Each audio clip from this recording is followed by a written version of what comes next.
నమో వెంకటేశాయ.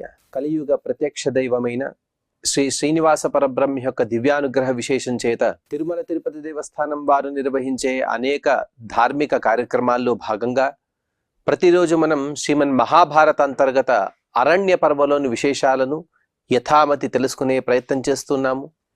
ఈనాటి ప్రవచన కార్యక్రమాన్ని మంగళ పద్య పురస్సరంగా ప్రారంభించుకుందాం. నారాయణం నమస్కృత్య నరం చైవ నరోత్తమం దేవీం సరస్వతీం వ్యాసం తతో జయముదీరయేత్. శ్రీ గురుభ్యో నమః. హరి ఓం.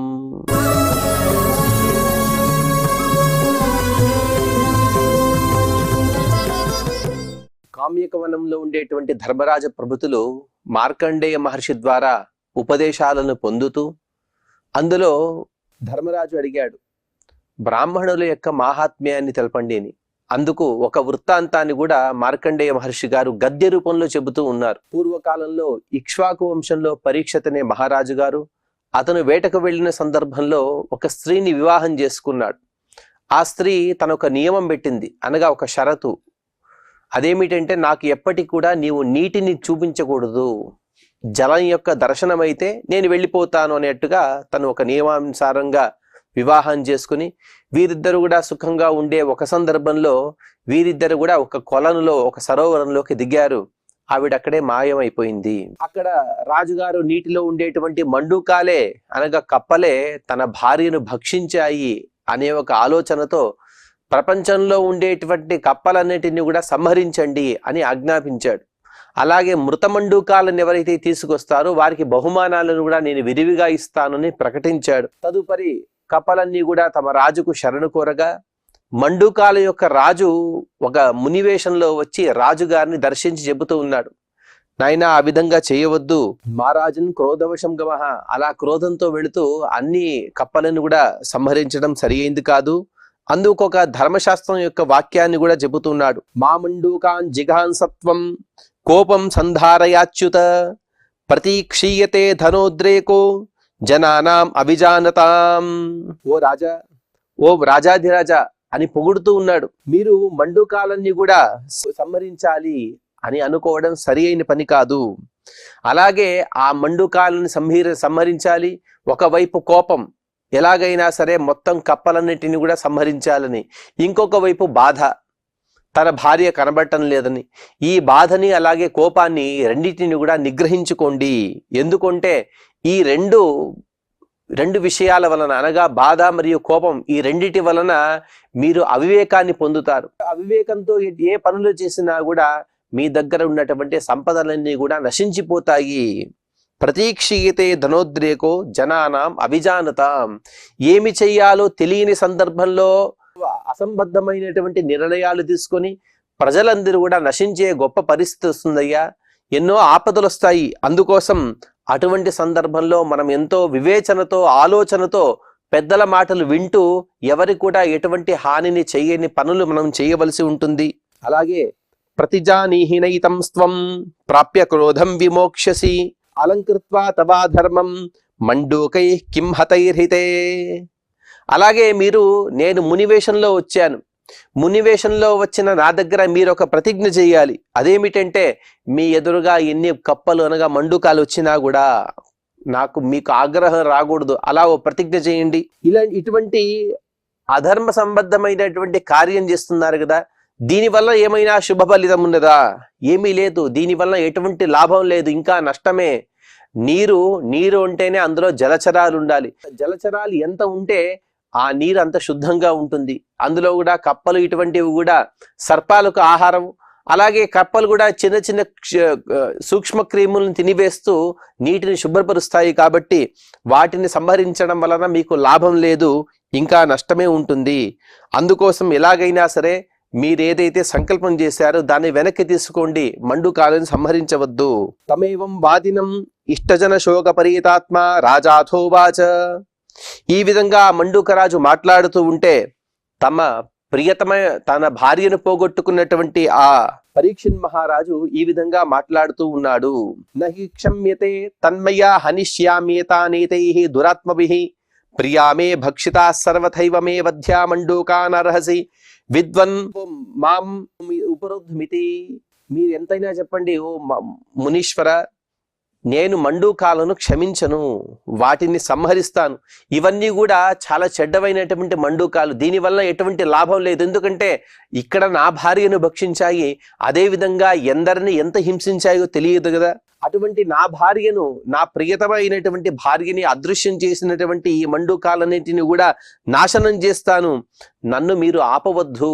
మీరు విద్వాంసులుగా ఉన్నవారు ప్రజలకందరూ కూడా మంచి చేసేటువంటి పనులను చెప్పాలి. అలాగే మీరు నా భార్యకు, అలాగే నా లోకానికి, నా రాజ్యానికి క్షేమకరమైనటువంటి మాటలంటే మండూకాలను వధించడము. అందుకోసం మీరు నన్ను ఆపవద్దు అని రాజు చెప్పగా, సతద్వాక్యముపాలభ్య వ్యతితేంద్రియమనాహ ప్రోవాచ. ఈ విధంగా రాజుగారు చెప్పినటువంటి మాటలు విన్న ఆ ఆకులం వ్యాకులతను పొందినటువంటి మనస్సు కలిగిన ఆ మండూకరాజు ఈ విధంగా మాట్లాడుతున్నాడు. ప్రసీదరాజన్ అహం ఆయుర్నామ మండూకో రాజా.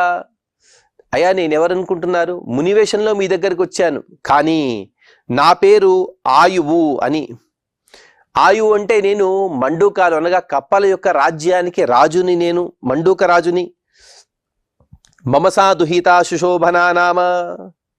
అలాగే మీరు ఇంతవరకు కూడా ఏ స్త్రీతో ఉన్నారో, ఎవరినైతే భార్యగా తలిచారో ఆవిడెవరో కాదు, నా కూతురే.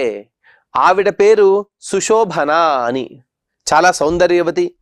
తస్యాహి దౌశీల్యమేతత్ బహవస్తయా రాజానో విప్లబ్ధాః పూర్వాః ఇతి.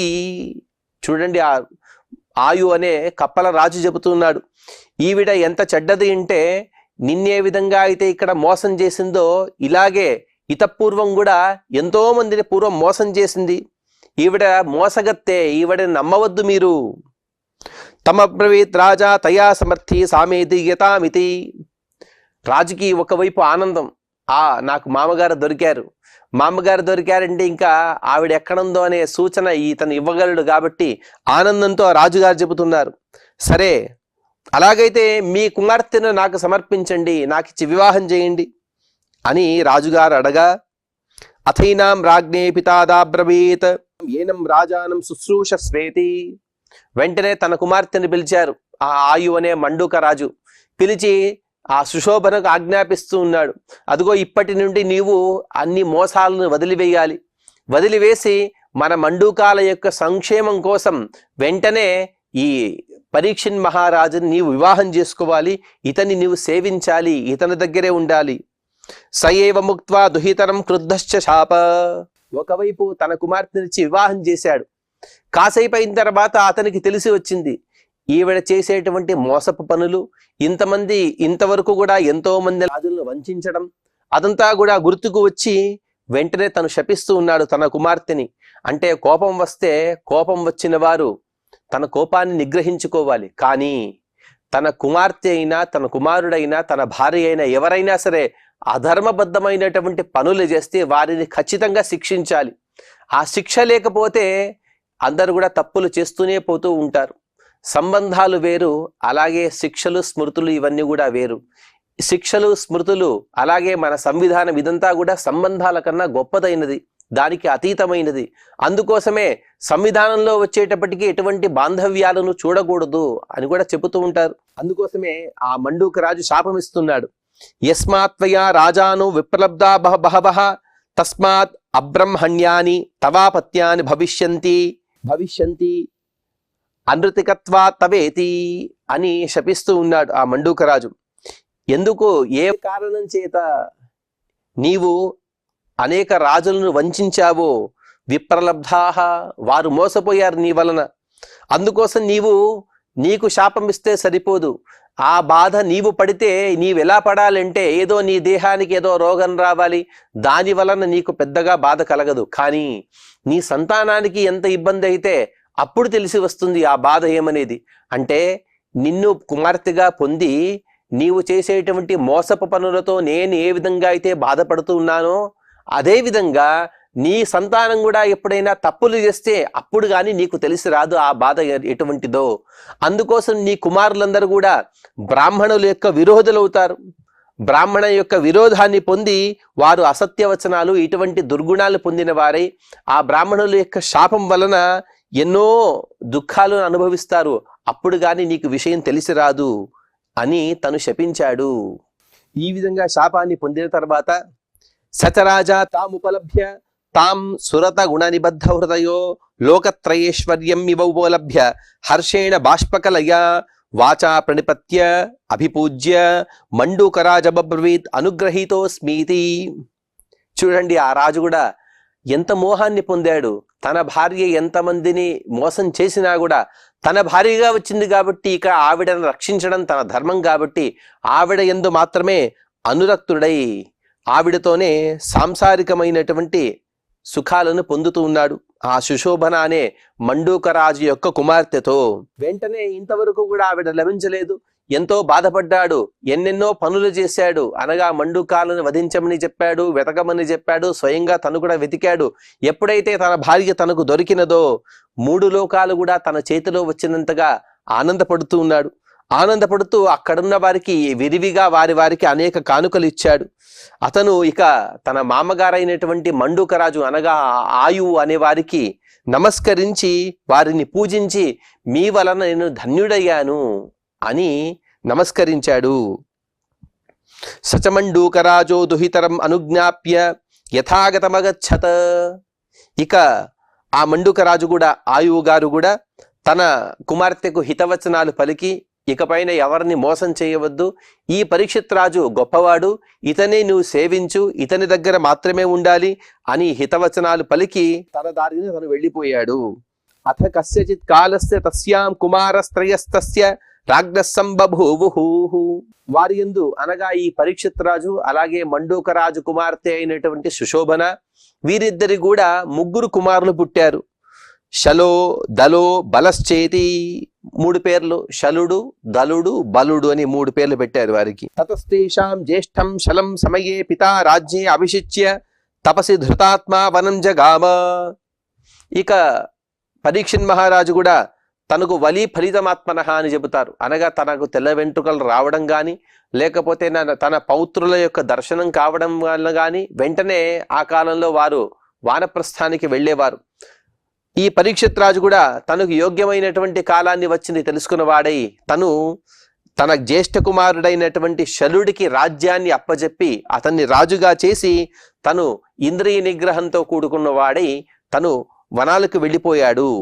అథ కదాచిత్ చలో మృగయా మనుచరన్ మృగమాసాద్య రథే నాన్వధావత.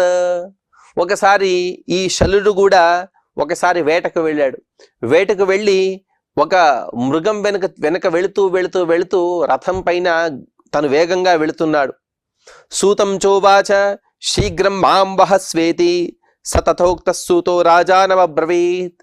తన రథసారథికి చెబుతున్నాడు శలుడు, అయ్యా వేగంగా రథాన్ని తోలవయ్యా అని. అప్పుడు ఆ రథసారథి చెప్పాడు, నక్రీయత మనుబంధో నైష శక్యస్త్వయా మృగోయం గ్రహీతుం యద్యపి తే రథే యుక్తో వామ్యో స్యాతామితి. ఆ సారథి కూడా చెబుతున్నాడు, అయ్యా మనం దీనికన్నా వేగంగా వెళ్ళలేము, యద్యపి మన రథానికి పూంచినటువంటి గుర్రాలు ఉత్తమ జాతివంతులే, కానీ మన ముందు వెళ్ళేటువంటి ఏదైతే మృగం ఉందో అంత వేగంగా పరిగెత్తే సామర్థ్యం వీటికి లేవు. ఒకవేళ వామ్యౌ స్యాతాం, వామ అనే ఋషి, ఆ ఋషి గారి గుర్రాలుంటే దాన్ని వామ్య అశ్వాలు అంటారు. ఆ వామ్య అశ్వాలు ఉంటే ఒకవేళ మనం ఆ మృగాన్ని పట్టుకోవచ్చేమో, ఆ వామ్య అశ్వాలు లేవు కాబట్టి మనం ఆ మృగాన్ని పట్టుకోలేము అని అన్నాడు. తతో బ్రవీత్ రాజా సుతం ఆచక్ష్వ మే వామ్యో హన్మిచత్వామితి.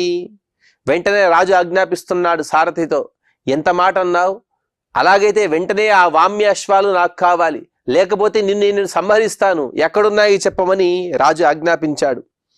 సయేవ ముక్తో రాజ భయభీతః సూతో వామదేవ శాపభీతశ్చ సన్ ఆచక్యు రాజ్ఞే తత పునస్స. వెంటనే రాజు యొక్క శాపభయము అలాగే అయుక్తమైనటువంటి వామదేవ ఋషి దగ్గర వెళ్ళి ఆ అశ్వాలు సంపాదించాలన్నా అది కూడా భయమే. ఆ ఋషి గారు ఏమంటారో తెలియదు, అతను ఇస్తారో లేదో తెలియదు, ఇవ్వకపోతే రాజు కోపం, ఇస్తాడో ఇవ్వడో అని సందేహం. అలా ఇవ్వమని అడగాలంటే వామదేవ మహర్షి దగ్గరికి తను వెళ్ళవలసి వస్తుంది. అందుకోసం భయపడుతూనే మాట్లాడుతున్నాడు. తత పునఃసరాజ్ఞ స్వఖడ్గముద్యమ్య శీఘ్రం కథయస్వేతి తమాహ. ఇక ఏమి మాట్లాడకుండా అలా నిలబడ్డటువంటి స్థానువుగా నిలబడిన ఆ సారథితో రాజుగారి ఖడ్గాన్ని దూసి వెంటనే అతన్ని వధించబోతూ చెబుతున్నాడు. ఆ వామ్య అశ్వాలు ఎక్కడున్నాయో చెబుతావా లేదా, లేకపోతే నిన్ను నేను సంహరిస్తాను. హనిష్యేత్వామితి, చెప్పకపోతే నిన్ను నేను సంహరిస్తానన్నాడు. సతదాహ రాజా భయభీత సూతో వామదేవస్యాశ్వో వామ్యో మనోజవావితి.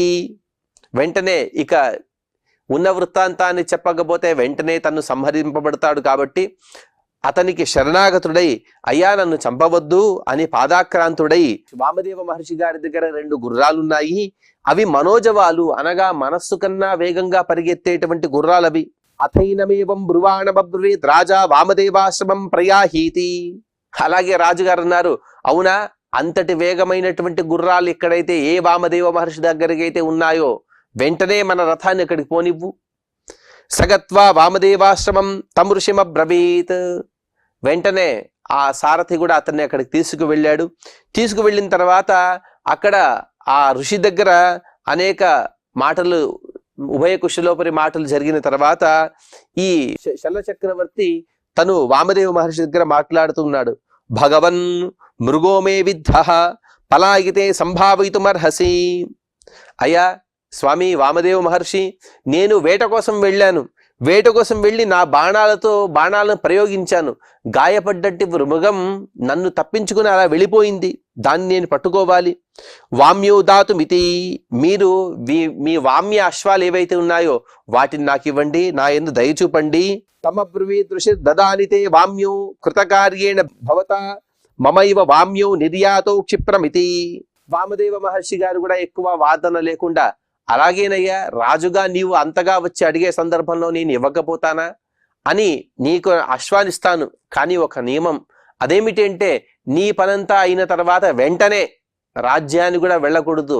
నీ పనైన వెంటనే నాకు అశ్వాలు నీవు తిరిగి ఇవ్వవలసి ఉంటుంది. సచతావశ్వో ప్రతిగుష్య హినుజ్ఞాప్య ఋషిం ప్రాయాత్ వామీ ప్రయుక్తేన రథేన మృగం ప్రతిగచ్చంశ్చాబ్రవీత్. ఇక అలాగే నన్ను ఒప్పుకున్నాడు ఈ శల్యుడు కూడా. ఒప్పుకొని ఆ 2 అశ్వాలను పరిగ్రహించాడు. తీసుకొని తన రథానికి పూంచుకున్న వాడై వామీ ప్రయుక్తం, అనగా వామ్య అశ్వాలతో కూడుకున్నటువంటి ఆ రథం పైన ఎక్కి వెంటనే తన సారథికి చెబుతున్నాడు. సూతం అశ్వరత్నా విమో అయోగ్యో బ్రాహ్మణానాం నైతో ప్రతిదేయో వామదేవాయిత్యుక్త్వా మృగమవాప్య స్వనగరమేత్య ఆశు అంతఃపురే స్థాపయత్.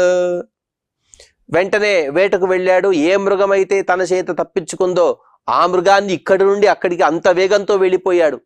అంటే ఆ మృగం ఎక్కడో తప్పిపోయింది, బాణమైతే దాన్ని గుచ్చుకుంది, అదే ఒక గుర్తుగా రాజు ఉన్నాడు అని మనం అనుకోవాలి.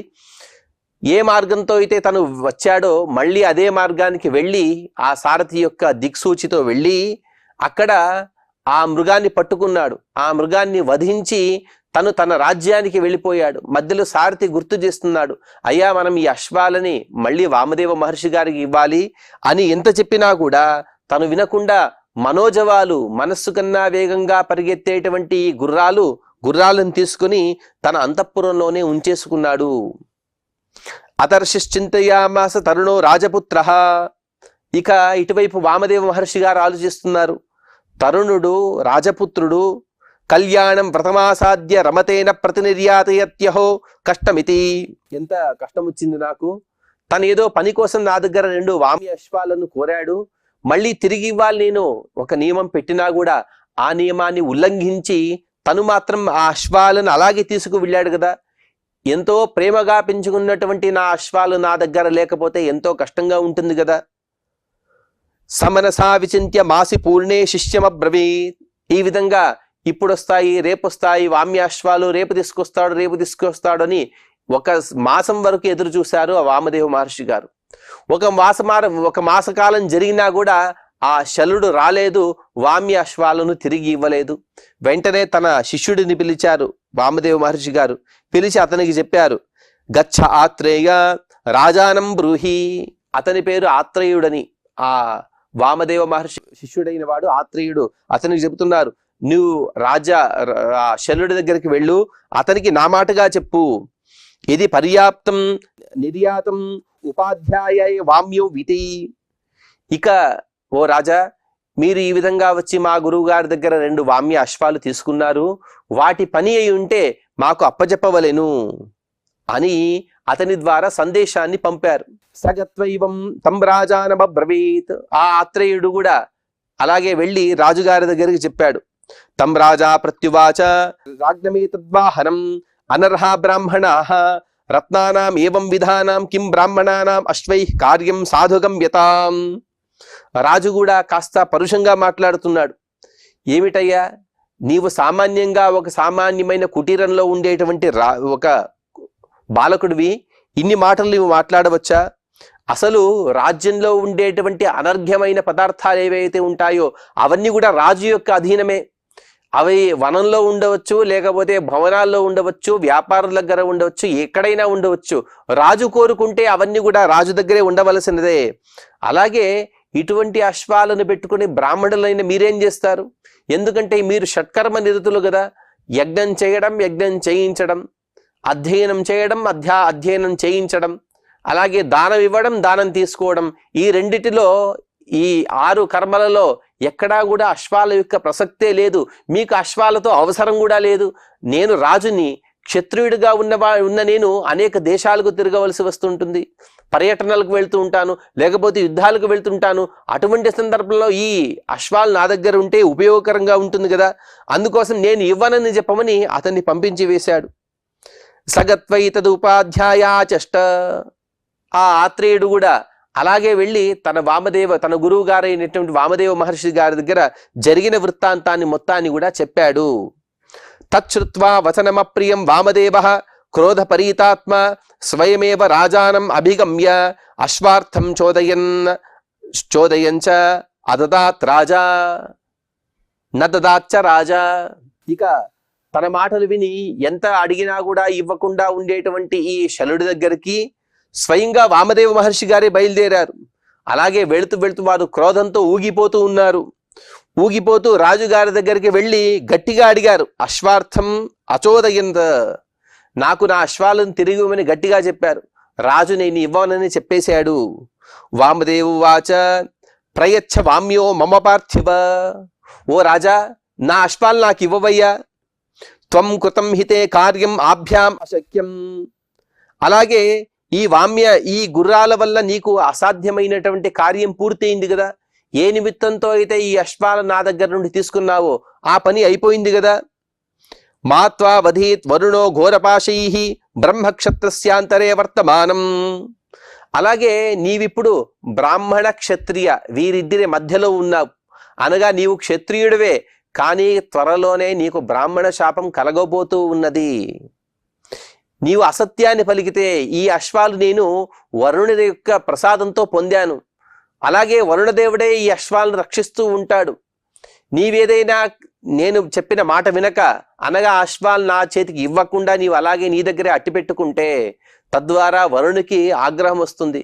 ఆ వరుణుడు ఆగ్రహంతో నిన్ను వధించేస్తాడు, నిన్ను బంధిస్తాడు అని అతన్ని బెదిరిస్తే రాజు చెబుతున్నాడు. శలుడు రాజువాచ అనద్వాహో సువ్రతో సాధు దాంతో ఏతత్ విప్రాణం వాహనం వామదేవ తాభ్యాం యాహి.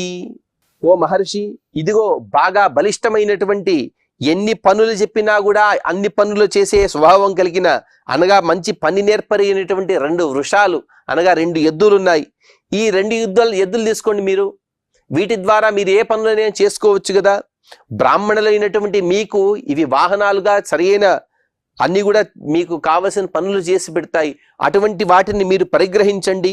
తాభ్యాం యాహి త్వం ఎత్ర కామో మహర్షి ఛందాంసి వై త్వాదృశం సంవహంతి. అలాగే బ్రాహ్మణుల యొక్క స్వభావం ఏమిటంటే ఎప్పుడు కూడా వేదాన్ని పలుకుతూ ఉండాలి. ఆ వేదాలను పలుకుతూ పలుకుతూ పలుకుతూ, అనగా చరవిత చరవణం ఉంటారు. అనగా ఎప్పుడు కూడా వేదాన్ని ఆవర్తి చేసుకుంటూనే ఉంటారు. బ్రహ్మయజ్ఞం అని అంటారు, లేకపోతే ఇత్యాది కార్యక్రమాల్లో కూడా, లేకపోతే ఖాళీగా కూర్చున్నా కూడా వేదాల్ని పలుకుతూ ఉంటారు. అది బ్రహ్మజ్ఞానుల యొక్క స్వభావం. మీరు అటువంటి వేదాలను చెబుతూ ఉంటారు కాబట్టి ఆ వేద మంత్రాలు మాత్రమే మీకు సరిపోతాయి. ఈ ఎద్దులు కానీ ఈ అశ్వాలు కానీ మీకు ఇది అవసరమా? హాయిగా వేద పఠనం చేసుకోవచ్చు కదా అని కాస్త వ్యంగ్యంగా మాట్లాడుతున్నాడు శలుడు. వామదేవ వాచ ఛందాంసి వై మాదృశం సంవహంతి లోకే లోకే ముష్మిన్ పార్థివయాని సంతి అస్మిన్స్తు లోకే మమయానమేతత్ అస్మద్విధానమపరం చ రాజన్. వామదేవ మహర్షి గారు తను కూడా కాస్త గట్టిగానే సమాధానం ఇస్తున్నారు. రాజా, నీవన్నది వాస్తవమే. మా వంటి వారికి అనగా మాకు బ్రహ్మజ్ఞానులైనటువంటి మాకు వేదాలే వాహకాలు. వేదాలు లేకపోతే మా జీవితమే లేదు. కానీ ఆ వేదాలు ఇహలోకంలోనూ అలాగే పరలోకంలోనూ రెండు చోట్ల కూడా మాకు ఉపయోగపడతాయి. అనగా ఇహలోకంలో మేము దాన్ని 10 సార్లు పఠిస్తాం. ఆ పఠించినటువంటి ఫలం మాకు పైలోకాల్లో దక్కుతుంది. కొంత ఫలాన్ని ఇక్కడ కూడా అనుభవిస్తాం, ఇంకొంత ఫలాన్ని మేము పైలోకాలు అనుభవిస్తాం. కానీ ఈ లోకంలోనైనా పరలోకంలోనైనా, ఈ లోకంలో మీకైనా మాకైనా అనగా బ్రాహ్మణులకైనా క్షత్రియులకైనా వాహకాలుగా ఉండేవి అశ్వాలే. కాబట్టి మాకేవైతే అశ్వాలు ఉన్నాయో అనగా మావన్న ఏ అశ్వాలు ఉన్నాయో ఆ అశ్వాలను మాకి తిరిగి ఇవ్వమని ఆ మహర్షి గారు కూడా అంతే చలోక్తితో చెబుతూ ఉన్నారు. దానికి రాజుగారు కూడా ఇంకా చెప్పబోతున్నారు. తదుపరి కథ ఏమి జరిగిందనే విషయాన్ని మనం తర్వాత ప్రవచనంలో తెలుసుకునే ప్రయత్నం చేద్దాం. ఈనాటి ప్రవచన యజ్ఞాన్ని శ్రీ వెంకటేశ్వర స్వామి వారి దివ్య పాద పద్మములందు సమర్పణ చేస్తూ క్షమాప్రార్థన మరియు మంగళ పద్యాన్ని పలుకుదాం. యదక్షర పదభ్రష్టం మాత్రాహీనం చ యద్భవేత్ తత్సర్వం క్షమ్యతాం దేవ నారాయణ నమోస్తుతే. శ్రియః కాంతాయ కళ్యాణ నిధయే నిధయేర్థినాం శ్రీ వెంకట నివాసాయ శ్రీనివాసాయ మంగళం.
Oh